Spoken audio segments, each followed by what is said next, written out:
এখানে টাপুরকে এবং টুপুরকে এটা আপনি বলেন না।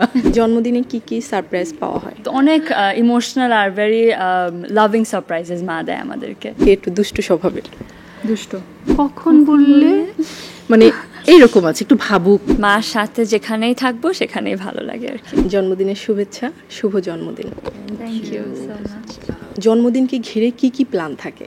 জন্মদিনকে ঘিরে খুব বেশি প্ল্যান থাকে না। সেটা হচ্ছে এর আগেও যখন আমরা ওরা তো দেশে ছিল না, ওরা দেশে এসছে এবং দেশে থাকলে যেটা হয় চ্যানেল আই থেকে বরাবরই আমাদেরকে ডাকে, এখানে আমরা তারকা কথনে আসি বা এখানে প্রোগ্রাম করি, এটা একটা ব্যাপার থাকে। আর যেটা হয় যে একটু রাতে একসাথে খাওয়া দাওয়া, আর তার আগের দিন কেক কাটা, এর বেশি খুব একটা প্রোগ্রাম আসলে থাকে না। এখানে টাপুরকে এবং টুপুরকে এটা আপনি বলেন না। না, আমি আইডেন্টিফাই করতে পারছি না, এই জন্যই। আমি টাপুর আর আমি টুপুর। ওয়ালটন এখন দেশের সীমানা পেরিয়ে পৌঁছে গিয়েছে 50টিরও বেশি দেশে। ওয়ালটন, ঘরে ঘরে বিশ্বজুড়ে। দুজনের মধ্যে আসলে ভিন্নতা কি? মানুষ কিভাবে তাদেরকে আইডেন্টিফাই করবে? আমার কাছে তো পুরোই ভিন্ন, একরকম লাগে না, লাগে, ভিন্নই লাগে। কিন্তু এমনিতে মানুষের কাছে একটু স্ট্রাকচার দিক থেকে ও একটু ওভাল শেপড, একটু অ্যালমন্ড সাইজ ফেস, ওর একটু গোল, একটু গোল টাইপের আছে। এটা হচ্ছে জাস্ট বাইরে থেকে। আর ডিম্পল আছে তার, হাসলে ডিম্পল, দাঁত একটু হাসলে উঁচু আছে, আর ওর একটা। সো এরকম খুব বেশি যে পার্থক্য অনেক কিছু বলতে পারবো না, কিন্তু আমার কাছে তারপরে তাদের পুরোপুরি আলাদা তারা। আচরণগত দিক থেকে কি কি পার্থক্য?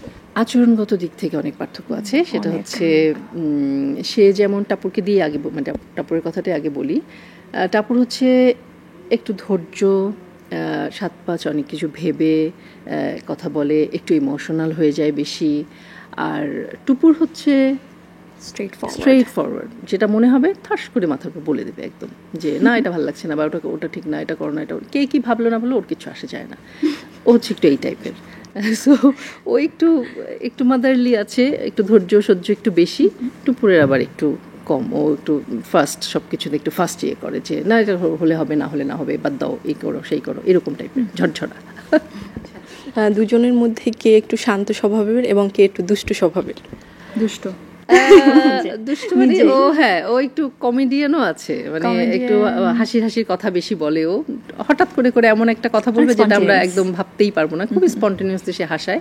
আর সে হচ্ছে, তাকে আমরা অনেক করি যে একটা কথা বললাম যেটাকে আমরা বলি না যে অনেকক্ষণ পরে রেসপন্স করে। হ্যাঁ, যেটা হয় যে মা এটা শুনছো, এটা কিন্তু বলে শুনলই না। হ্যাঁ, বলে কতক্ষণ পরে এটা বলেছে, কখন বললে এইরকম আছে, একটু ভাবুক কিসিমের আর কি প্রকৃতির। জন্মদিনে কি কি সারপ্রাইজ পাওয়া হয়? তো নর্মালি সারপ্রাইজেস তো অ্যাকচুয়ালি আমরা থাকতাম না দেশে, তো র্যান্ডামলি সারপ্রাইজেসগুলো ম্যাক্সিমাম ওখানে ইন্ডিয়ায় হতো, বা যখন এখানে থাকতি তখন চ্যানেলে আমাদেরকে সারপ্রাইজ দেয়। So that's a great way to start our birthday I would say. আর তাছাড়া এমনি মাও আমাদেরকে র্যান্ডামলি গিফটস দেয় বা ডিনারে নিয়ে যায় বাইরে কোথাও, আউট অফ নোওয়্যার বা স্পেশাল কোথাও। সো দ্যাটস নাইস সারপ্রাইজেস আমাদেরকে দেয়। কোথায় বেশি এনজয় করা হয়, ভারতে নাকি বাংলাদেশে?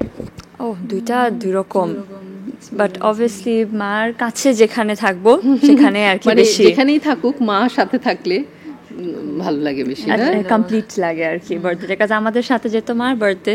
সো মার সাথে যেখানেই থাকবো সেখানেই ভালো লাগে আর কি। গত বছর মা আসলে আসতে পারেনি ইন্ডিয়াতে, কারণ মার ভিসা ছিল না। তো আমরা ভেবেছিলাম গত বছর যে আচ্ছা না, এই বছর আর কেক টেক কাটা হবে না, জাস্ট নিজের মতো কল টলের মধ্যেই আমরা হ্যাপি বার্থডে জানাবো। কিন্তু হঠাৎ করে দেখালো যে আমার ফ্রেন্ডসরা আমাদেরকে ডাইনিং হলে গিয়ে বসলো আর বললো যে তোমার মা 3টা কেক পাঠিয়েছে। তো ওটা একদম অনেক সারপ্রাইজ ছিলাম, অনেক স্পিচলেস হয়ে গেছে,